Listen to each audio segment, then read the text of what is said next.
By the time this video gets uploaded, it'll have been 25 years since the purchase of World Championship Wrestling and the final episode of Monday Nitro aired to end a territorial era of the industry, with an uncertain future ahead as only one major player would be left standing.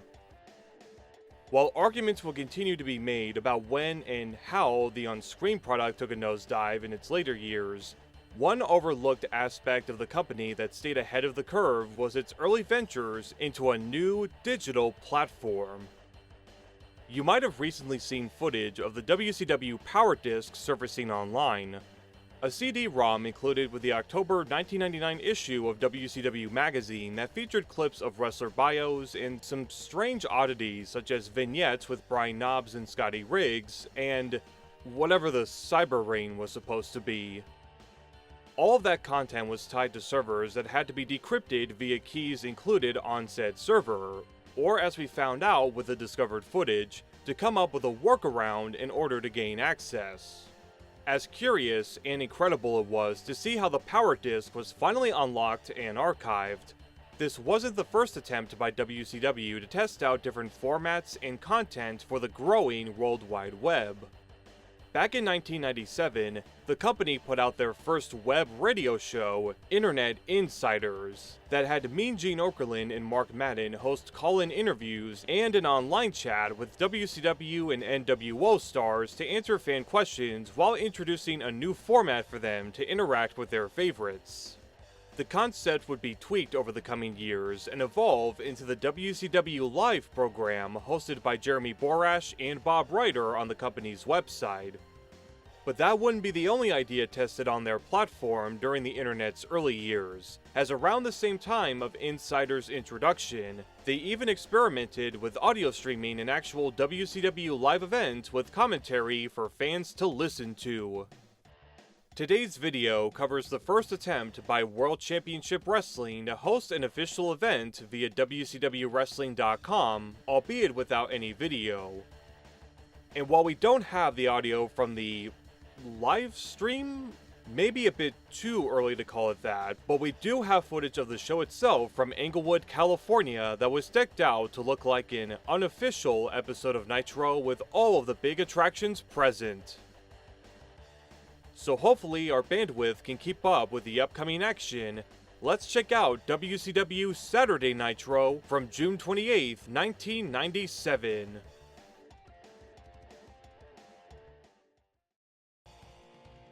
For the sake of fairness, we should go over the other reason this show existed outside of being a guinea pig for a very niche test.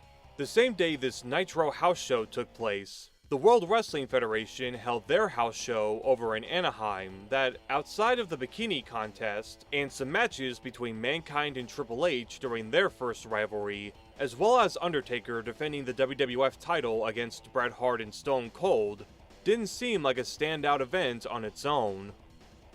While I try to refrain from making any modern-day comparisons, let's check out the footage from just under an hour away to see what Ted Turner's wrestling organization had to offer. Big shout out to Steiner Splash for originally uploading the footage onto his channel, as we have Mean Gene and Madden providing commentary for those tuning in on the net for our opening contest. Just shy of 11,000 fans packing the Great Western Forum, we kick things off with a trios match between Damien, Juventud Guerrera, and Super Calo versus Konnan, La Parka, and Villano 4. Apparently Hector Garza and Liz Mark Jr. were meant to team with Guerrera tonight, but there wasn't a given reason for the sudden replacements.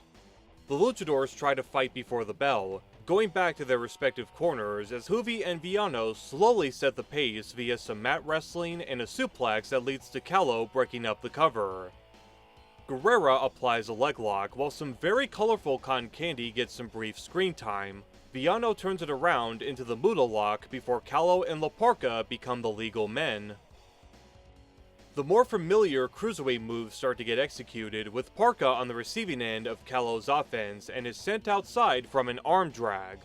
The Skeleton Man recovering near the guardrail just as Damien and Konnan jump into the fray.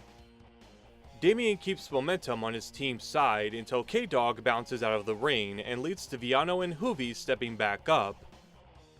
The Juice hits a springboard moonsault, but later runs into an overhead belly-to-belly that, once again, has the cover interrupted by Super Calo.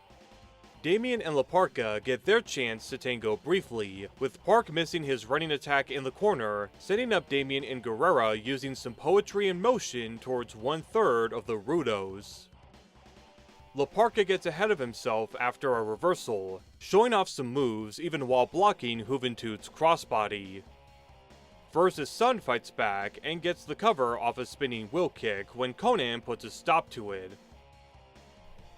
The Inglewood crowd go crazy for Triple A's former attraction and head towards everyone except him and Guerrero getting involved. Parka attempts a suicida, only to have Damien cut him off and Calo fight off the fourth Villano at ringside as Conan and Juventude get into the ring to trade reversals. The other competitors all try and fail to land top rope dives, the mayhem settling down long enough for both teams to apply submissions, and for Super Calo to sneak in a close count amongst the applied holds. Villano and Conan manage to lock Calo and Damien in some leg locks, with La Parka following by applying the surfboard stretch in the middle gap before it's all broken up. The Technicos get some payback via stereo dives to ringside. Juventude and Villano head onto the apron, where Juvi botches his springboard, but recovers by rolling up Villano to get his team the victory. Conan and company get their heat back with a post-match attack, and according to Mike Soko's coverage of the show for DDT Digest, K-Dog cut his usual promo and threw in a phrase that translated to say... "F the mothers of the Border Patrol," which got a major pop from the California crowd. This was a fun Cruiserweight match to help get the fans fired up for the night ahead.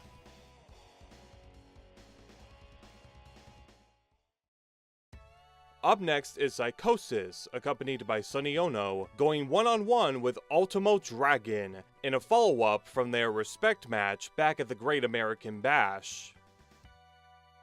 A feeling out process in the opening moment sets up Ultimo's arm drag onto Psycho, causing him to land outside and lean towards the guardrail before returning to the ring, with Dragon's left arm getting targeted as that backfires towards an arm drag from Sonny's former client. Psychosis connects with a shoulder block off the ropes and cuts the J-Crown winner off mid-air, but Ultimate fights back in the corner and gets to show off his handstand on the top rope, plus land a few kicks to get back into this match. Some words thrown towards Sonny keep him fired up for another moment when the luchador later stops him to hit a dropkick, getting sent all the way outside with a spinning heel kick.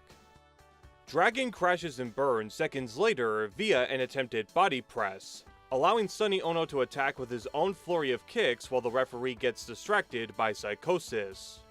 The two keep brawling at the guardrail and eventually get back to the squared circle, where the future LWO member slows the pace down with a sleeper. Ultimo's comeback gets halted despite his kickouts and submission escapes, but he does try to get back at Sonny Ono by lifting him up for the brainbuster, only for that to get cut off as well.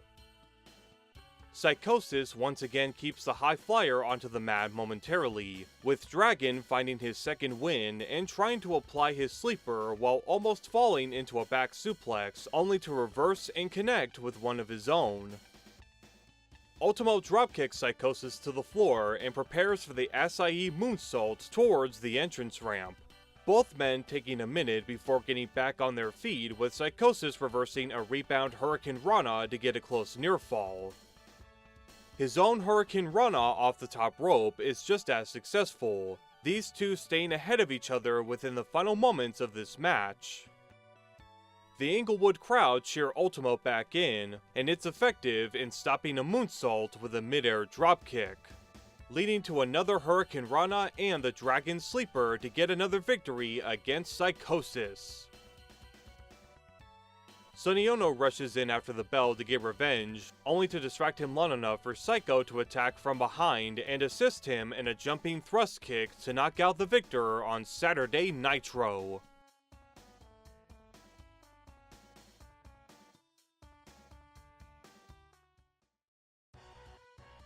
Two former ECW stars and future Radical defectors are up next, as Eddie Guerrero takes on Dean Malenko, with the latter trying to attack Eddie when he's heading to the ring, though do keep in mind Eddie being the heel in this match. Dean chases Guerrero around as the match gets underway, some cheap shots helping Latino Heat get the early advantage. A very cocky Guerrero lands a back suplex before locking in the Boston Crab, transitioning to an STF that eventually leads to the two going into a corner where an eye poke keeps Malenko from finding an opening. The springboard helo fails to land when Dean gets up and almost tosses Eddie over the top, with him hanging on and attempting a dive that Malenko interrupts the first time after a simple shove. The Tornado DDT gets blocked and Eddie starts pleading with the man of 1,000 holds to show mercy. Unfortunately, that isn't on the massive list, so Dean instead gets his comeback started and throws some attacks towards one half of Gringo's Locos in the corner before Guerrero gets out of the ring. The match carries over to ringside where Eddie gets whipped into the guardrail and passes by Okerlund and Madden's table, pulling out another eye poke before sending Dean face first into the ring steps. Eddie starts to build his confidence back up, getting a 2 off the basement dropkick and going back to the Boston Crab. Dean's still fighting enough to push his opponent out of the hold, but not enough strength to keep him from getting back on offense and trying the abdominal stretch. Sensing another escape, Guerrero takes him back to the corner and only gets 9 out of 10 punches when Dean takes him down and lands a step up enziguri right when Chavo's uncle escapes again. Malenko finally gives the master of lying, cheating, and stealing a taste of his own medicine, taking it back onto the mat with a leg hook. And after Eddie grabs the rope, the future horseman targets his left leg, following that up by a dragon screw and dropkicking the leg when it's draped over the steel guardrail. Guerrero once again asks for compassion due to his supposedly bad leg, though it's still in good enough shape to nail the dropkick and then go for a spinning toe hold, while Eddie uses the ropes for leverage but doesn't get caught by Randy Anderson. The tilt-a-whirl backbreaker after only gets him a 2, and Guerrero flies again when getting tossed up by Dean, then drilled onto the mat with a powerbomb. Eddie trying to connect with a wheelbarrow move backfires as he gets tossed right onto his head, still finding a way to grab the rope when locked in the Texas Cloverleaf, and Malenko later pulls out an incredible reversal that sets up a frog splash, but Eddie blocks with his knees. Guerrero gets in his own powerbomb, but decides to keep this going a bit longer thanks to a brainbuster and the frog splash. Yet it's still not enough, as he then tries for a cloverleaf, only for Malenko to roll him up for another near fall. Moments later, when Eddie drops Malenko in the corner, he does... what else? Steal the win from a leverage pin with both of his feet on the bottom rope. Mike reported that Mean Gene interviewed Guerrero after the bell, as the future WWE Champion would defend his actions and double down by saying that he only has to answer to himself and God.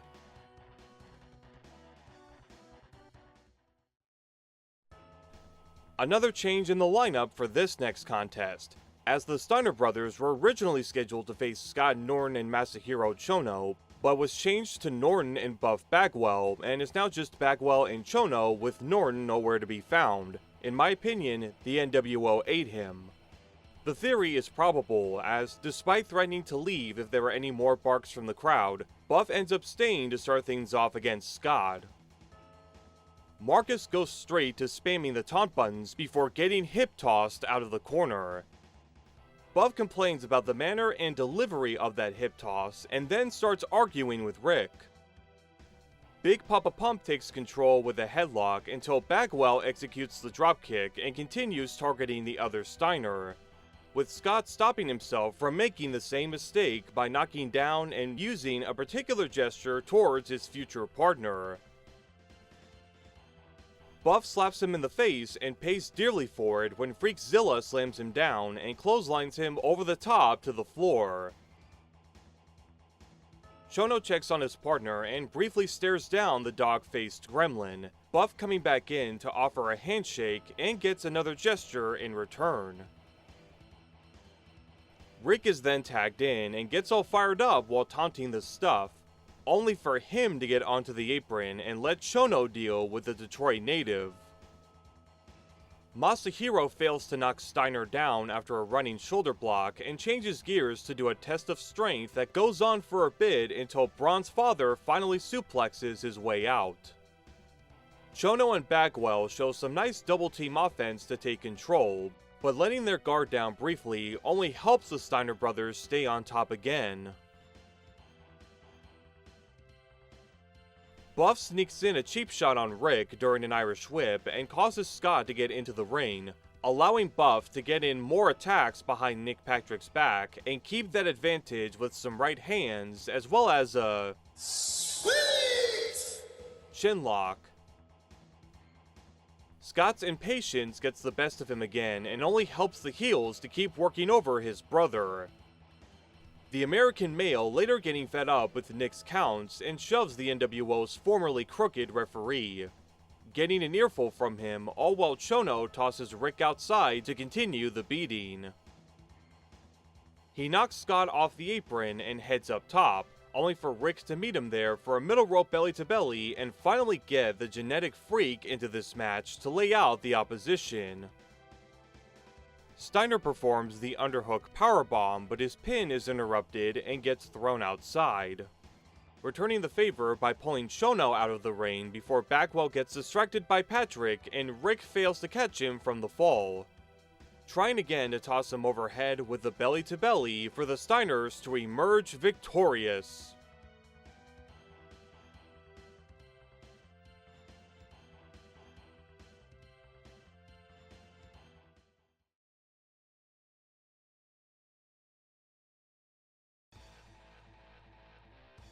Syxx is ready to defend the Cruiserweight Championship against Rey Mysterio Jr. until Chris Jericho comes out after their entrances, spending his own expense to fly out on Saturday Nitro to challenge the winner to an immediate title match as the crowd boo this challenge.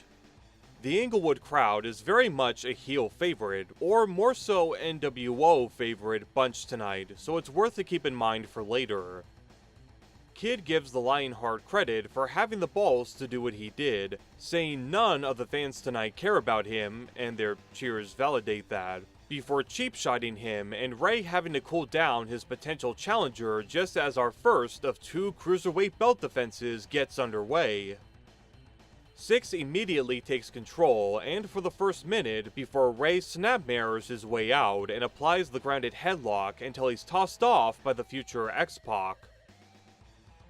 A corner attack is countered via the pair of head scissors that send Syxx outside and lead to Mysterio teasing a springboard dive while mocking the champion with some crotch chops. Syxx's retaliation is delayed but finally delivered when blocking a Hurricane Rana and connecting with a sidekick, before following that up with a Michinoku driver for a kickout. We get his signature kicks in the corner that are wrapped up, rather not nicely, with a Bronco Buster. The action stays grounded until Rey Jr. fights out and tries for a springboard crossbody that doesn't connect, with Pac applying the abdominal stretch and Mysterio later locking in his own, but gets tossed out of the ring in quick fashion. Syxx decides to venture up to the high-rent district and lives to regret it when the challenger moves out of the way and starts his comeback to nearly win the title after a moonsault out of the corner. Rey lands on the apron and connects with a Hurricane Rana that makes everyone think he won the match until the referee points to Syxx's foot on the bottom rope. The clickmate heads out for a breather and the ref stops Rey from attacking, but Rey just decides to dive right over him and keep the assault going on the arena floor. Syxx sways momentum back by tossing him face first into the post, and then tries his luck again for a top rope dive when Dom's deadbeat dad manages to cut him off. Mysterio throws his 10 punches from the top rope, a mistake that Syxx capitalizes on by pushing him off and causing his little Ray Rays to meet that same rope, and when the Buzzkiller submission gets slapped on, Ray taps out, allowing Syxx to remain Cruiserweight champion, but the celebration's gonna have to be put on hold after our second bout for his strap against Chris Jericho. Jericho's music is still being played over the speakers as Syxx gets the early advantage and tries for another Bronco Buster that doesn't land. One spinning wheel kick later, Chris gets the pin to become the new champion and take a belt away from the NWO, much to the fans' dislike.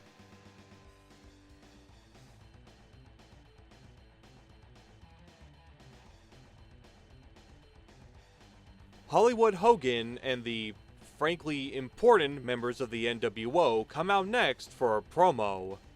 The Forum is very much NWO for life, as he challenges Sting and even puts the spray-painted big gold belt up for grabs in his hometown tonight.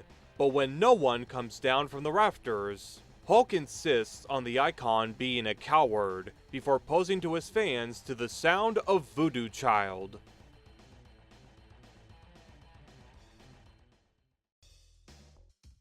After failing to dethrone the Outsiders of their belts at the Bash, Roddy Piper and Ric Flair square up next. Roddy starting to go to work with lefts and rights in the corner, and Nate quickly getting flipped over the opposite corner, then punched off the apron. Flair tries to fend him off, only to get an eye poke in response, and Piper deviates from the standard punches in the corner to hit an axe handle that sets up a Flair flop. Rick continues begging Hot Rod off and has to pull a dirty trick out to finally get the edge. Some signature chops soon follow as Nate slows down the match to finally land some heavy blows. Neither man holds back when trading moves, and Piper finds an opening to avoid the knee drop before deciding to lock Flair in the figure 4. A few more corner chops cause another flop, but Rick still finds enough to kick out of a roll-up and shoves the referee while on his adrenaline kick. Flair attempts to steal the win, but has to deal with the far bigger problem of Piper pulling down his trunks and giving Englewood a full moon in the Nitro ring. When Roddy gets distracted, the Nature Boy pulls out the international object, I keep forgetting they called it that, to knock out Piper, but doesn't get the job done. It only helps to fire up Hogan's former rival to lock in the sleeper and eventually win the match. Thankfully, this doesn't lead to Flair getting sent to the loony bin. For now.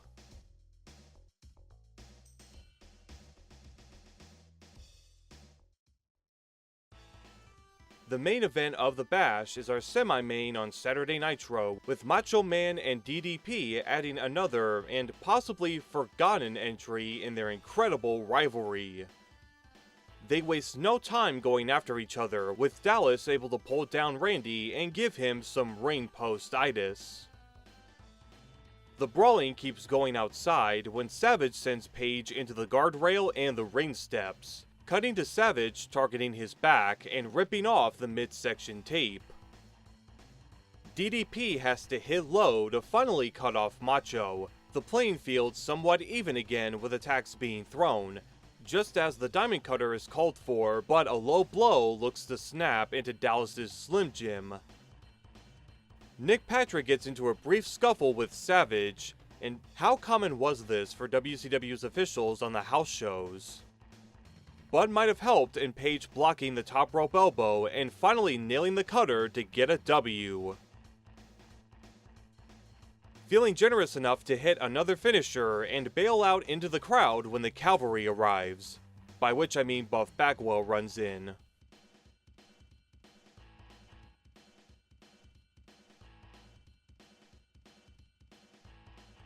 The Outsiders close out this unique Nitro by defending the World Tag Team belts against the Giant and Lex Luger.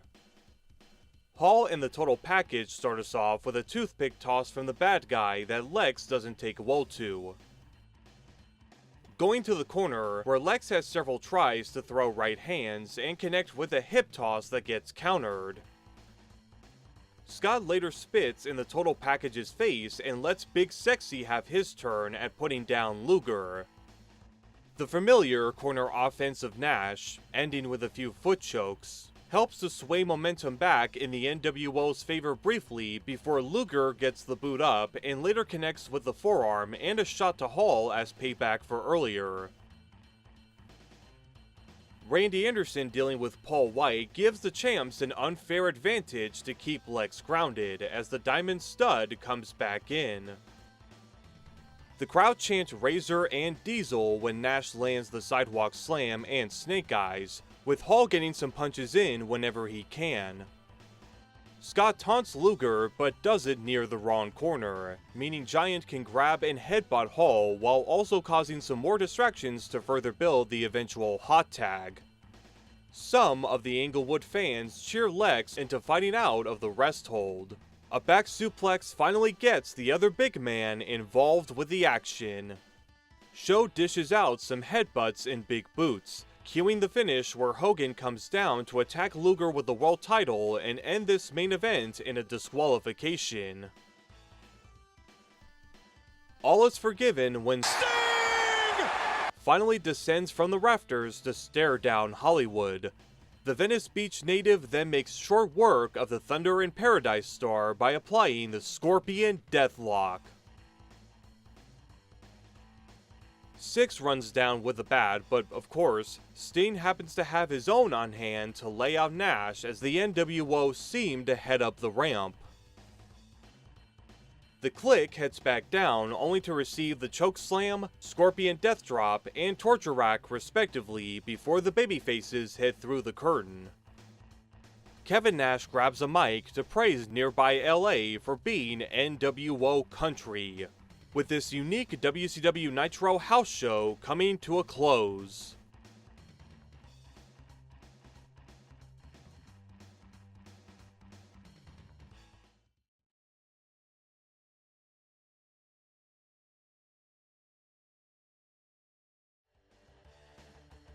While we don't have any numbers, Saturday Nitro seemed to have been a big enough success on WCW's website that they continued to do several broadcasts for certain events over the next year.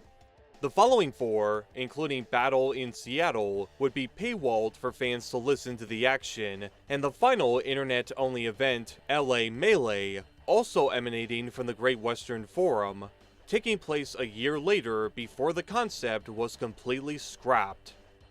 Going off of the action we got during the event, I think the stream featuring Okerlund and Madden calling it all would have been a pretty cool experience, given that it was a new concept headlined by the majority of WCW's big names that, even with the restriction of it all being broadcasted through audio only, wouldn't have been too much of a negative on the entire experience. Saturday Nitro itself, with the matches and promos in person and not just through any limitations, was a good and pretty enjoyable card. The formula was common, but still successful for Nitro while it was in the midst of its 80-something week winning streak. Starting off with strong Cruiserweight action in the Trios Tag and Guerrero vs Malenko. The matches further down the card were a mix of decent to great depending on who was in the ring, with DDP and Savage going a lot shorter than I expected, but considering the standard for their other encounters, it made sense that a house show match between them would play it safe in comparison. And while I take issue with the tag title match having a DQ to close the show, that's the cost of wanting to keep everybody in both WCW and the NWO looking strong until the major victories on later Nitros or pay-per-views. Despite these flaws and issues, I enjoyed Saturday Nitro and greatly appreciate the effort put into everything from the first-time setup for online audio streaming to the venue itself having the proper Monday Nitro look and feel, even if it was just for an untelevised house show, and a fraction of that audience on a slowly evolving medium that would end up a norm in the coming years. But hopefully down the road, the audio from Saturday Nitro or any other of WCW's internet pay-per-views are able to resurface in the same way that the Cyberdisc and Internet Insiders content has. While it's only a small and obscure footnote in the entire history of WCW, they're still important as to why many people, a quarter of a century later, still look back fondly on World Championship Wrestling and the incredible success that Monday Nitro had to open the doors for ideas and concepts that were far ahead of its time.